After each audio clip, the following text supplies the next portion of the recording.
जब बच्चा माँ की गोद में बैठना चाहता है तो सबसे पहला उसका कार्य होता है खिलौने खेलना बंद करता है। माँ उसके पास खिलौने भेजती है। जितना वो माँ की तरफ बढ़ने की कोशिश करेगा, माँ कार्यरत है तो उसे खिलौना भेजेगी, दे दो ये सब। वो अगर उन खिलौने से ना खेले, रोए, तो फिर घर के किसी सदस्य को प्रेरणा करती है, बिटिया उठा ले गोद में थोड़ी देर। वो उससे भी चुप ना हो, तब फिर वो दौड़ के आ जाती है। भाव, पहले हमको इन भोगों का त्याग करना होगा जिन भोगों में हम खेल रहे हैं। फिर हमारी अनुकूल मांगे हमारे सामने आएंगी, मां से ना मिलने के लिए बाधा बनकर। हम उन मांगों को भी जो सोचा था, चाहा था, वो मिले, पर हम उसे स्वीकार न करें और रोते ही रहें, तो फिर मां नहीं रुक सकती। वो तो वात्सल्य में कुपुत्रो जायते क्वचिदपि कुमाता अनुभूत। फिर वो आकर के साक्षात, पहले हमारी सामर्थ्य तो होनी चाहिए, माँ के दर्शन हो। हमारी माँ कोई प्राकृतिक माँ है क्या? आद्या शक्ति अनंत महामहिम है। वो ऐसी थोड़ी कि प्राकृतिक नेत्रों से ऐसे, जैसे अपनी अम्मा को ऐसे देख लेते हैं ऐसे, वो केवल तुम्हारी माँ थोड़ी, जगत माता है और वो आद्या शक्ति है, ईश्वरी है। कोई ऐसे थोड़ी कि ऐसे देख लोगे। पहले भोगों का त्याग करो और उनकी शरण में होकर के अंदर से उनके नाम मंत्र, उनके विज्ञ जो महापुरुष जन है उनसे मंत्र लेकर और उनके भावना से भजन करो। माँ का साक्षात्कार रामकृष्ण परमहंस जी ने जब के सिद्ध हो गए ना, फिर माँ का दर्शन को खिलवाड़ है। फिर कृष्ण और काली में कोई अंतर थोड़ी उन्हें दिखाई दे रहा था, पूरा जगत उन्हें भगवत स्वरूप नजर आया। तो माँ का साक्षात्कार मतलब ब्रह्म साक्षात्कार। माँ कोई प्राकृतिक माँ थोड़ी है कि ऐसे ही गोद में बैठ जाओगे। उसके लिए ब्रह्म स्वरूप होना पड़ेगा, समस्त विकारों का त्याग करके केवल माँ की प्राप्ति के लिए। तो चाहे श्री कृष्ण प्राप्ति के लिए, चाहे माँ की प्राप्ति के लिए, वही प्रभु बने हुए हैं सब रूपों में।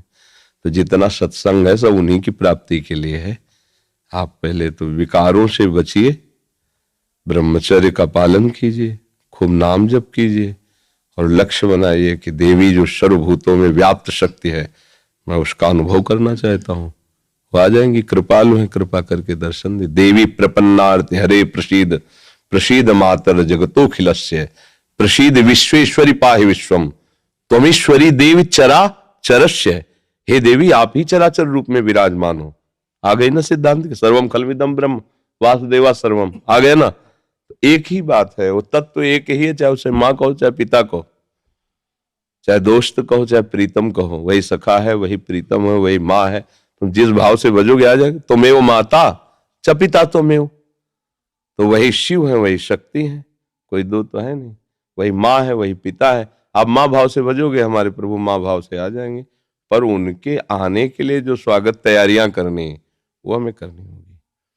हमारे हृदय में जो अभी कूड़ा करकट वासनाएं हैं ये हटानी पड़ेगी। खूब नाम जप करे और भाव से चले तो तुम्हारी बुद्धि में ही प्रकाशित हो जाएंगी। या देवी सर्वभूतेषु बुद्धि रूपेण संस्थिता नमस्तस्यै नमस्तस्यै नमस्तस्यै नमो नमः। विराजमान हो जाएंगे बुद्धि में। देख मैं आ गई। उनके प्रचंड तेज को कोई सह सके नहीं। जब तक भजन के द्वारा अंतःकरण निर्मल, उनके प्रचंड तेज को सह सकते हो। वो शिव शक्ति है, अम्बा है, आद्या शक्ति है। और एक अंश में सूर्य विद्यमान, आंख मिला के देखो 12 बजे दोपहर के, और अनंत सूर्यों जैसी कांति मां भगवती की है, महाबलशाली। त्रिभुवन में कोई पैदा नहीं हुआ कि अपने रूप स्वरूप में आ जाए, उनसे आंख मिला ले कोई। भगवान शंकर भी चरणों में लौट गए नहीं लौट गए। ये बात ध्यान रखना कि ये माँ कोई ऐसी माँ नहीं है प्राकृतिक, ये आद्या शक्ति चिदानंद माँ है।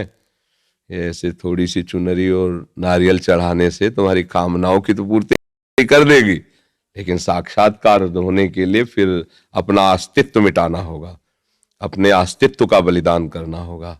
अस्तित्व का बलिदान, पूर्ण समर्पण और उन्हीं का केवल चिंतन, आ जाएंगे। क्योंकि वही है, दूसरा कोई है नहीं।